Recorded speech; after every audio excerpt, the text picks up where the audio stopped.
खाद्य मिलावट। अक्सर जब हम ये शब्द सुनते हैं तो लगता है कि ये कोई छोटी मोटी धोखाधड़ी है, लेकिन असल में ये मुद्दा उससे कहीं ज़्यादा गहरा और खतरनाक है। और ये विश्लेषण बताता है कि कैसे ये एक धीमा सामूहिक विनाश है। सोचिए जरा इन शब्दों के बारे में।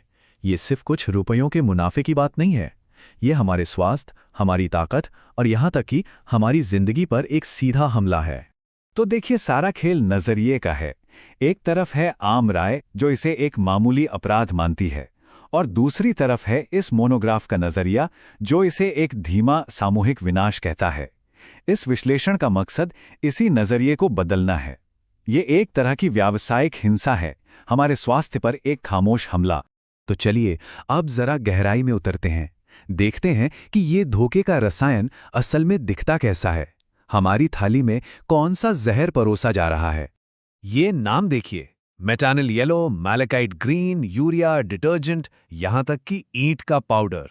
ये किसी केमिकल फैक्ट्री की लिस्ट नहीं है। ये वो चौंकाने वाली चीजें हैं जो जानबूझकर हमारे खाने में मिलाई जा रही हैं। ये नाम ही अपने आप में बता रहे हैं कि ये कितने खतरनाक हो सकते हैं। और ये खतरनाक रसायन हमारी रोजमर्रा की चीजों में कैसे पहुंचते हैं, वो ये स्लाइड दिखाती है। हल्दी में लेड क्रोमेट, दूध में डिटर्जेंट, मिर्च में ईंट का पाउडर। मतलब खतरा अब कोई दूर की बात नहीं रही, वो हमारी रसोई तक पहुंच चुका है। और ऐसा नहीं है कि ये कोई नई समस्या है। इतिहास गवाह है, दशकों से खाद्य मिलावट बड़े पैमाने पर जाने लेती आ रही हैं। चाहे वो 1998 में दिल्ली का तेल कांड हो जिसमें 60 से ज्यादा लोग मारे गए, या 2013 में बिहार में बच्चों की दर्दनाक मौत। ये सब हमें याद दिलाता है कि समस्या कितनी पुरानी और गंभीर है। अब ये आंकड़ा देखिए, 28,347। ये FSSAI यानी हमारी फूड सेफ्टी अथॉरिटी का डेटा है, और वो भी सिर्फ 1 साल का। इतने सारे फूड सैंपल्स को मानकों के खिलाफ पाया गया। ये कोई छोटी मोटी गड़बड़ी नहीं, बल्कि एक बहुत बड़ा, एक सिस्टमैटिक संकट है। मोनोग्राफ की ये लाइन कितनी सही है ना, कि किसी को भी रात के खाने से पहले केमिस्ट बनने की जरूरत नहीं पड़नी चाहिए। हर चीज पर शक करना ये सामान्य नहीं होना चाहिए।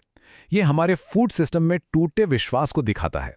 तो सवाल ये उठता है कि अगर समस्या इतनी बड़ी है, इसके इतने भयानक नतीजे हैं, तो ये आज भी क्यों चल रही है।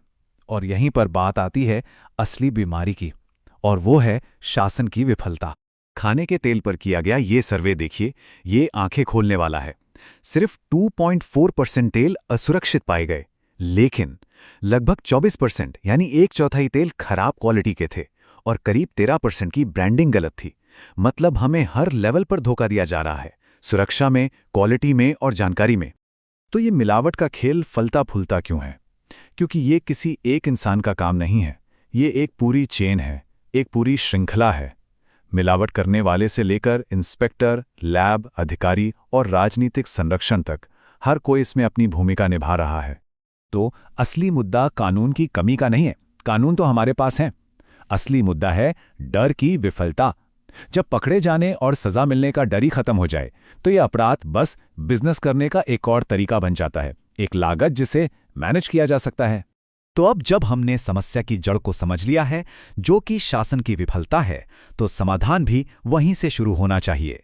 तो आइए देखते हैं कि ये मोनोग्राफ जवाबदेही के लिए क्या नया ढांचा सुझाता है। इस समाधान के केंद्र में एक बहुत ही मजबूत आइडिया है, पॉप यानी पुलिस की पुलिस। एक ऐसी आजाद संस्था जिसका काम ही उन लोगों पर नजर रखना है जिनका काम हम पर नजर रखना है। मतलब जो सिस्टम को रेगुलेट करते हैं, उनको भी जवाबदेह बनाना। और इस पॉप के पास असली ताकत होगी। वो इंस्पेक्टरों पर खुफिया नजर रख सकेगी, दबे हुए केस दोबारा खोल सकेगी, लैब का फोरेंसिक ऑडिट कर सकेगी, और भ्रष्ट अधिकारियों पर मुकदमा चलाने की सिफारिश भी कर सकेगी। ये विफलता की उस पूरी चेन को तोड़ने का एक ठोस तरीका है। लेकिन ये तो हुई ऊपर से नीचे की बात। समाधान का दूसरा और शायद सबसे जरूरी हिस्सा नीचे से ऊपर जाता है, यानी हम और आप जैसे आम नागरिकों से शुरू होता है, जिन्हें न्याय की प्रक्रिया को शुरू करने की ताकत दी जाए। और इस काम के लिए आज हम सबके हाथ में एक बहुत पावरफुल टूल है, हमारा स्मार्टफोन। जरा सोचिए, हर हाथ में मौजूद ये टेक्नोलॉजी एक बहुत बड़ा निगरानी नेटवर्क बना सकती है, जिसकी बराबरी शायद सरकार के संसाधन अकेले नहीं कर सकते। और इसका इस्तेमाल कैसे किया जा सकता है, ये देखिए। कितना आसान है। सबूत इकट्ठा करें, फोटो, बिल, लोकेशन। उसे गुमनाम तरीके से एक सुरक्षित पोर्टल पर रिपोर्ट करें और फिर एक पब्लिक डैशबोर्ड पर देखें कि अधिकारी उस पर क्या कार्रवाई कर रहे हैं। सब कुछ पारदर्शी। अब देखिए ये मौजूदा सिस्टम से अलग कैसे है। आज हम सिर्फ एक शिकायत करता हैं, लेकिन इस नए सिस्टम में हमारी सबूत के साथ की गई शिकायत एक कानूनी ट्रिगर बन जाती है, एक ऐसा ऑफिशियल नोटिस जिसे अधिकारी नज़रअंदाज कर ही नहीं सकते। लेकिन एक सवाल मन में जरूर आता होगा, सुरक्षा का क्या? और यहीं पर यह सिस्टम सबसे ज्यादा स्मार्ट हो जाता है। इसे कहते हैं पहचान गैर प्रतिधारण। मतलब सिस्टम सबूत को तो रखेगा, लेकिन रिपोर्ट करने वाले की पहचान को हमेशा के लिए मिटा देगा, क्योंकि सबसे सुरक्षित विसल ब्लोअर वो है जिसे सिस्टम खुद भी पहचान न सके। तो आखिर में ये विश्लेषण हमें एक बहुत ही बुनियादी और बड़े सवाल पर लाकर छोड़ देता है। हम कैसा देश बनना चाहते हैं? ये सवाल सिर्फ एक पॉलिसी का नहीं है, बल्कि एक समाज के तौर पर हमारे मूल्यों और एक विकसित भारत के हमारे सपने का है।